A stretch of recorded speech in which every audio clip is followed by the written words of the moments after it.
Hi guys, hope you're well. Just making another little video, haven't made one for a while. So yeah, just thought I'd go over some van driving hours today. And I know a lot of people are probably thinking, van hours, what are those? There's not much people abide by the van hours. The authorities don't keep track of you in your van that regular unless something goes wrong. If you used to have an accident or somebody gets hurt or even worse killed, then they might try and track down what sort of van work you've done in the day and how long you've been driving, because they'll always be looking to find someone to blame. And obviously rightly so, if you have gone over your hours and you have, you know, fell asleep at the wheel or something like that, then you would be to blame. But yeah, so I'll go through some van hours. So this is applying to people driving vehicles below 3.5 ton. So when you're not using a tacho, you are abiding by domestic rules. So that's kind of like the rules of the country. So if you was to go overseas to another country, then you would abide by their domestic rules. But we're going to talk about some UK domestic rules. So for the day then, you're allowed 10 hours driving in the van. And I know a lot of people are thinking now, what, 10 hours? I'll drive a lot longer than that all the time. But yeah, that's true. 10 hours driving you're allowed in the van.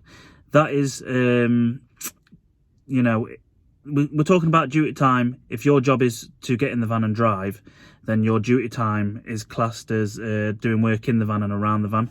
So yeah, 10 hours total driving time. Sorry, I'm hot in here. So yeah, so if you're, like I say, your duty time is classed around the vehicle, that means you're allowed 11 hours working time. So that includes any other work to do with the vehicle, like unloading or strapping or anything like that. So 11 hours in total for the day, 10 hours total driving for the day. Really, if you want to get technical, they only want you to drive for 9 hours, and then they say kind of extend it to 10 hours. But yeah, I'll not get too much into that. So yeah, when it comes to your brakes then, and I know a lot of you is thinking, what do you mean brakes in a van? I'm not driving a truck. But yeah, you're expected to take brakes in a van. So after 5.5 hours driving, you would need a 30-minute break. Or should I say, within 5.5 hours driving, you need a 30-minute break. You can extend this to 8.5 hours.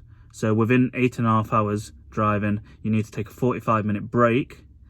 But then, any time after the 8.5 hours, you also need to take a 30-minute break. I know that's a bit confusing, but look at it like this. Maybe you've gone over the 5.5 hours driving. So let's say you're on 6.5 hours. So then you're required to take your 45-minute break. You take that, and then you get over a period of 8.5 hours driving. You're required also to take your 30-minute break before you finish your shift. So yeah, I know it's I don't want to confuse too many people by getting into it, because sometimes you get like working time and driving time overlapping each other, and like not much people are familiar with the van hours. Not much people abide by them. Like I say, there's probably people watching this video thinking, van hours?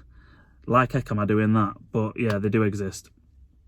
So yeah, that's just one of the main things I was going over then. So the breaks and the hours that you're allowed to drive.